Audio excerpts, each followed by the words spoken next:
Women at the fore, I'm Brian Lilley with TheRebel.Media. Well, told you the other day that Kellie Leitch was getting set to throw her name in and announce early for the Conservative leadership race. What's the latest? It's Friday. She hasn't announced yet. What's going on, Lilley? I thought you had the inside scoop. Inside scoop is she had a room booked and backed out.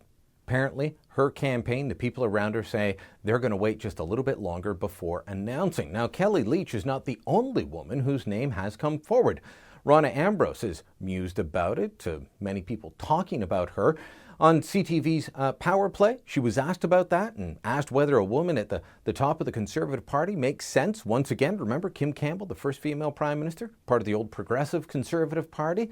Well, Ambrose said, doesn't matter if it's woman or men, it's got to be the right person, but she thinks Canadians are open to a female leader.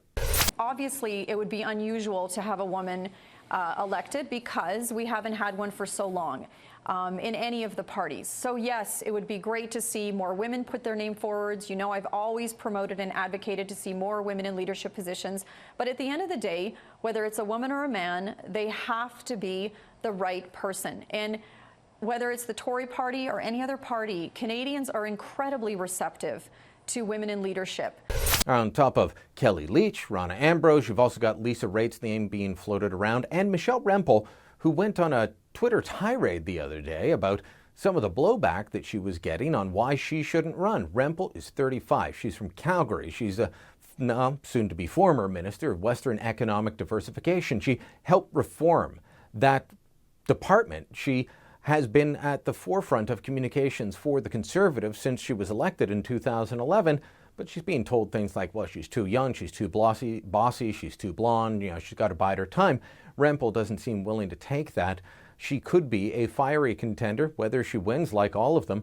It does help put you forward as a potential serious cabinet minister later on. So expect to see Michelle Rempel's name in there, win or lose. And if she runs, expect a fiery campaign for her.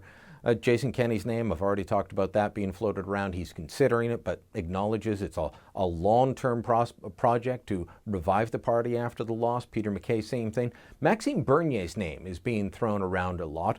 Bernier comes from the libertarian side, or at least had more libertarian leanings when he was elected. Then he was given a small business development role and had to go around the country handing out government checks. So I don't know what that has done to Maxime, but he is an engaging fellow. His first language is French. His English is pretty darn good, I have to tell you that much, and absolutely charming. So Maxime Bernier's name could be in there as well. The list will continue to grow. It'll continue to shrink. Right now, as far as interim leader goes, Rob Nicholson's name's been floated, but Dianne Findlay is the only name that is out there in public for serious consideration. We'll continue to follow this here at TheRebel.Media, all things you need to know about the Conservative leadership race.